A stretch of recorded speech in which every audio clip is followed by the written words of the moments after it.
Japón podría romper con Asia, sí, lo que escuchas, y es que los nipones estarían valorando el salirse de la AFC, que es la Confederación Asiática de Fútbol, según dicen, por culpa de la influencia de Qatar y Arabia Saudita. Si esto se confirma, estaríamos ante uno de los movimientos más impactantes del fútbol moderno, pero ¿por qué Japón quiere irse?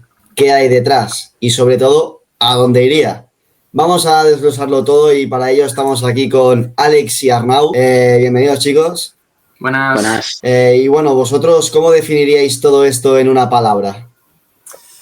Intereses. Yo, política. Bueno, yo creo que son palabras bastante acertadas. Así que bueno, si yo soy Alex, ¿qué es la AFC y cuál es el papel de Japón en todo esto? El jamón está muy rico, sí. No, vamos a contextualizar un poco de lo que estamos haciendo este vídeo. Primero, ¿qué es la AFC? Es la Confederación de Fútbol Asiática que agrupa a más de 40 países, entre los que nos podemos encontrar a Japón, Australia, que no pertenece a la de Oceanía, pertenece a la de Asia, a Arabia Saudí, a Jordania, etcétera, etcétera. La cosa, volvemos aquí, y es que los países, las selecciones más importantes de esta confederación en lo que es lo deportivo suelen ser Japón, Corea del Sur y Australia, los que más han ganado trofeos. Pero si hablamos en las instituciones, lo económico, los que dominan son los jeques, es decir, Arabia Saudí y Qatar. Por otra parte, tenemos que decir que Japón estos últimos años ha elevado su valor, su importancia en esta confederación. ¿Por qué? Porque se ha estado últimamente clasificando para los mundiales, lleva 7 ya, ha sido 4 veces campeón de Asia y últimamente también ha ganado equipos a rivales y selecciones muy importantes y potencias del fútbol como España en el Mundial o Brasil en el último amistoso. Dicho esto, vamos a hablar del origen del conflicto, y es que reportes del medio iraquí UTV y otros medios asiáticos hablan de una supuesta corrupción catarí árabe. ¿De qué se acusa exactamente? Pues los medios que hablan del tema suelen agrupar los motivos bajo estas 3 categorías. Arnau, introdúcenos en la primera. Bueno, básicamente se suelen quejar, ¿no?, este tipo de medios de que tienen una gran influencia tanto financiera como organizativa y que además tienen un favoritismo a la hora de tomar decisiones, ¿no? El primero de los casos es que se dice que tanto Qatar como Arabia Saudí al tener más capacidad económica, que eso es indudable, pues tienen unas ciertas ventajas, ¿no?, a la hora de organizar los torneos, de elegir las sedes, de también elegir los formatos de las competiciones, que han tenido algunas modificaciones. Entonces, además, si sumamos a esto a que si miramos las últimas sedes de las fases eliminatorias finales y más avanzadas, como pueden ser semifinales o una final de la Champions League asiática, también favorecen por distancia, por cercanía en este caso, a los equipos árabes y saudíes, pues está claro que hay un motivo por el cual se pueden quejar, y este es el que se señala, ¿no?, principalmente. Sí, al final el tema de las distancias, en el tener que viajar todo el rato a Asia, yo creo que afecta al Golfo Asiático, afecta sobre todo a los equipos de la Champions League asiática de Japón, Corea y compañía. Entonces, por allí tienen su punto. Sí, y además también se alude a que la AFC, ¿no?, ha tomado algunas decisiones en materia de derechos de televisión, patrocinios y todos estos aspectos, con los principales protagonistas no son Bein Media Group, que yo creo que los conocemos todo el mundo, que es un grupo catarí que ha tenido bastantes disputas a la hora de los derechos de televisión, los derechos televisivos de la AFC, y evidentemente esto tampoco ha ayudado, ¿no?, a que la situación sea positiva. Luego, Alex, ¿cuáles son las sospechas de corrupción o manipulación en los votos, afiliaciones en organismos del fútbol asiático? Todo esto, ¿cómo nos lo puedes resumir? Bueno, te explico uno de los casos, y es que Mohammed bin Haman, he tenido que leer porque el nombre es complicado, es presidente de la Federación Asiática y una figura vinculada a Qatar, fue objeto de una orden de detención internacional en Francia relacionado con supuesta corrupción privada y el proceso de atribución del Mundial 2022 a Qatar. Es decir, que si el Mundial 2022 se disputó en Qatar, tiene algo que ver este hombre que metió mano de alguna manera para que se disputara. Por ejemplo, se dice que Qatar pagó $1,2 millones a un influyente de la FIFA para favorecer esta candidatura que estábamos hablando del Mundial 2022, eso sí, en 2010. Claro, luego en 2014 también salió la FIFA diciendo que es que no habían pruebas suficientes y tal, pero luego el cobro está allí. O sea, eso no se lo ha inventado nadie. Entonces, como, ¿a quién queréis engañar? Pero bueno, al final ya sabemos que la FIFA pues también tiene sus chanchullos como lo tiene cualquier sitio. O sea, cualquier como opinión personal, si no es porque hay un interés de por medio, dudo yo que la FIFA se replantee un mundial en Qatar. Pero bueno. Claro, que encima el tema de perder los sponsors de que se fijan sobre todo en verano, como yo que sé, en su momento Calipo y esta gente, que dices, hostia, vender el tema de helados en los mundiales es algo que siempre se ha estado viendo y en el Mundial de Qatar, por ejemplo, no lo has podido aprovechar. Quizás podía aprovechar otro tipo de anuncios, pero los anuncios potentes de verano los has perdido.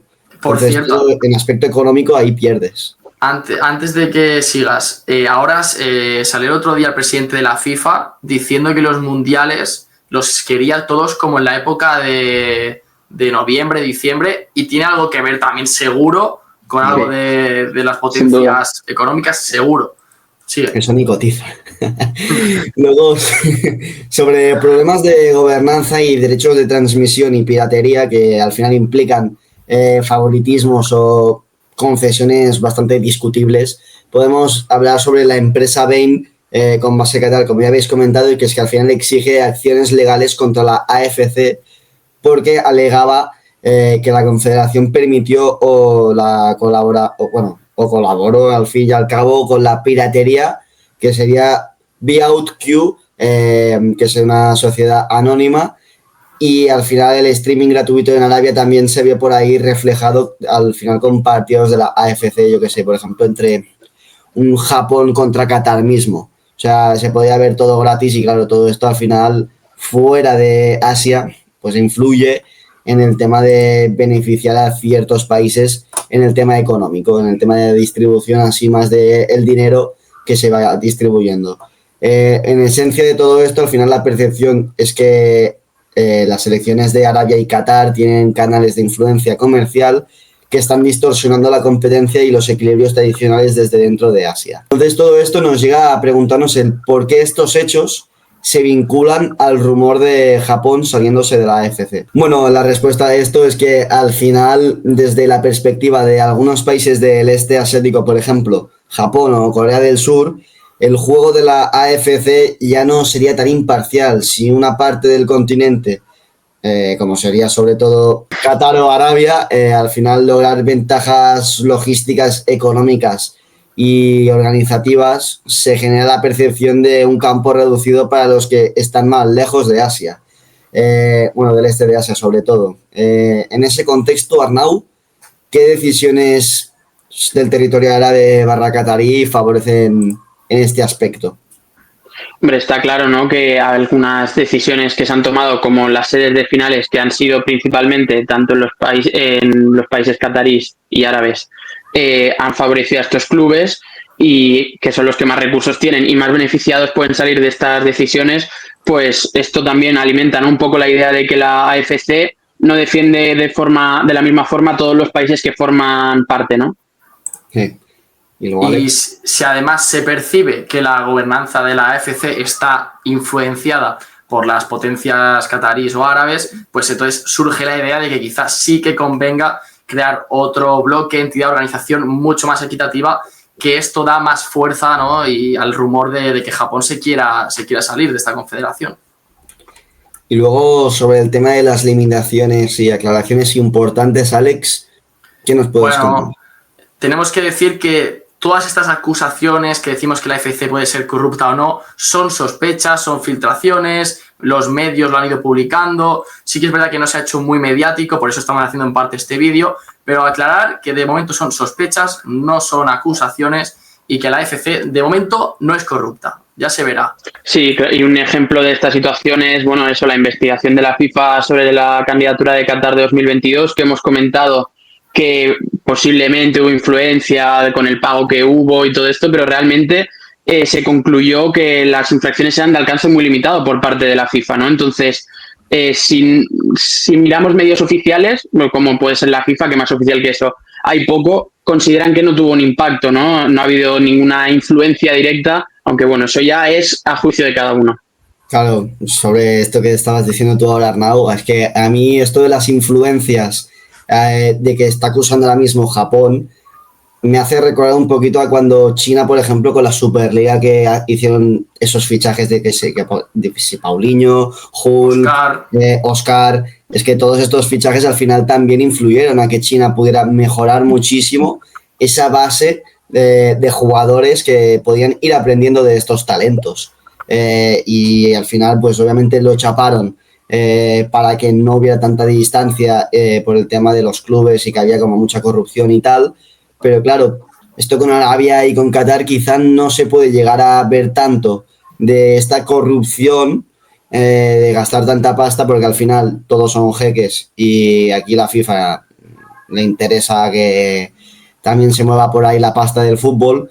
Entonces, pues yo creo que es un poquito si no me favorece a mí, te critico y me quiero separar de ti. Entonces, esto también hay que mirarlo un poco en perspectiva de que quizá Japón se está aprovechando ahora mismo de que ellos no se pueden ver beneficiados de todo esto y por eso también las críticas. No sé qué opináis vosotros de esto. Bueno, sí, Japón sabe que es una selección barra organización, la selección, la empresa de la selección, la federación, vaya, dentro de la conferencia, y entonces aprovecha ese lugar para decir, para hacer un jaque mate, ¿no? Es decir, o esto es un poco más equitativo, un poco más transparente, o me voy de la confederación, que por cierto luego lo hablaremos, pero pocos casos hay de selecciones que se hayan movido de confederación, o sea, no es lo normal, ¿eh? Sí. Sí, pero es lo que comentabas antes, ¿no, Paul? Que está claro, ¿no? Que yo creo que están aprovechando el tema de que pues ahora mismo están en la posición desfavorable, por así decirlo, ¿no? Tanto Japón, que es la que lidera esta protesta, como también en el caso de China, ¿no? Que en su momento sí que es verdad que fueron las más beneficiadas porque fueron las que pusieron el dinero cuando tanto Arabia Saudí como Qatar pasaban olímpicamente del fútbol y pues ahora, como se han visto relegadas a un segundo plano, tanto en la forma de organizar las eliminatorias al Mundial como todos estos temas, pues están aprovechando, ¿no? Yo creo el descontento general para intentar tomar medidas en el asunto y poder volver a recuperar, ¿no? Un poco esta posición que tenían favorable dentro de una federación como era hace unos años. Bueno, y todo esto al final genera que la Champions League asiática también influya en querer separar a Japón y todas estas selecciones de lo que sería Qatar y Arabia Saudí. Y es que al final las sedes de las fases finales de la Champions League se están jugando en Arabia Saudita.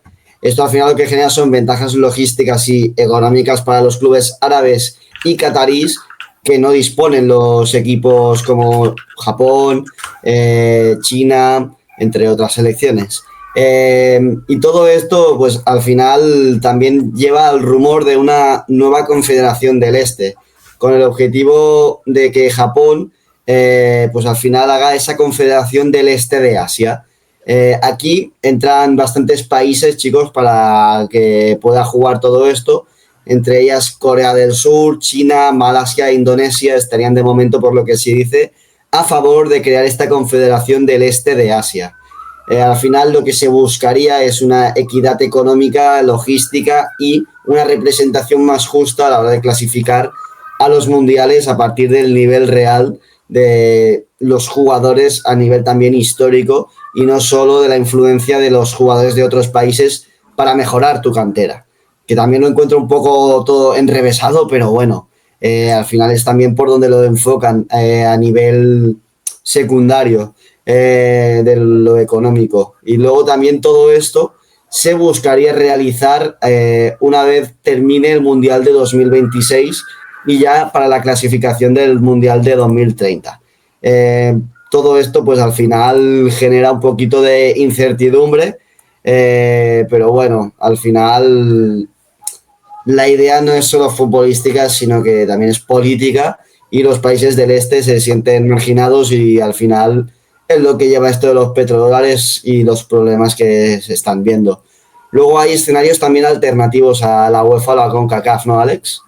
Sí, si no se pudiera dar esta nueva confederación del Este, Japón se plantea unirse a la UEFA o a la CONCACAF cada uno con sus ventajas y sus desventajas. La primera, la de la UEFA, sí que es verdad que a nivel competitivo darías un salto porque estarías compitiendo contra potencias del fútbol, sea un España-Japón, un Alemania-Japón, que muy bien, pero los viajes, los kilómetros, la distancia hace imposible que se dieran, imagínate, un parón de selecciones, Japón, a pegarte un montón de kilómetros hasta España para volver, imposible.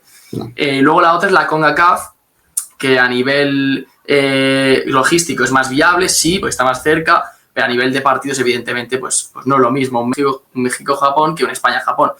Y la última opción, la ultimísima, que para mí tiene bastante sentido, sería la de la Confederación de Oceanía, que aquí están los Nueva Zelandas, etcétera, que bueno, es que está bastante cerca, sí que es verdad que no son partidazos, pero a nivel a nivel geográfico me cuadra mucho a nivel de mapa. La verdad, si tú miras el mapa, Japón, Oceanía, pues más o menos tiene sentido. Sí, podría cuadrar. Y bueno, todas estas cosas evidentemente tienen consecuencias y un impacto bastante global, ¿no? En primer lugar, estaríamos hablando que sería un golpe muy duro, ¿no?, para la AFC, ya que perdería la selección insignia, ¿no?, que ha sido como ha sido Japón durante, yo creo que desde el inicio del fútbol. Podríamos decir que si a todo el mundo le preguntan una federación, un país asiático relacionado con el fútbol, siempre ha sido Japón. Entonces esto también tendría un impacto muy grande, ¿no?, en la visión que se tendría respecto a la Federación Asiática. Después, evidentemente, también tendría un impacto en la economía televisiva y en los patrocinadores, ya que muchos de ellos se lo pensarían a la hora de patrocinar cualquier competición asiática, ya que Japón es uno de los países que más visibilidad tiene.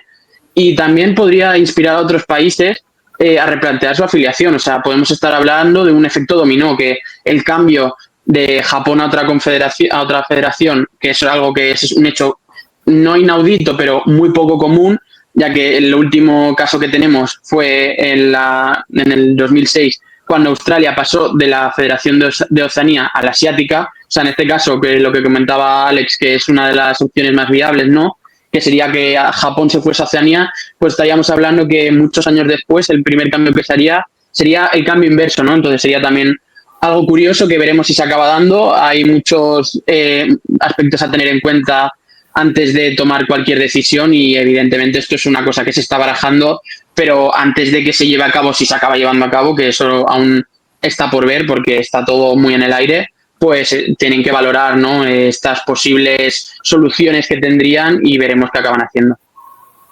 Luego, por ahora, al final, todos son rumores, chicos, pero si Japón realmente se atreve a romper con la AFC, no estaríamos hablando solo de fútbol, al final sería un movimiento geopolítico dentro del deporte.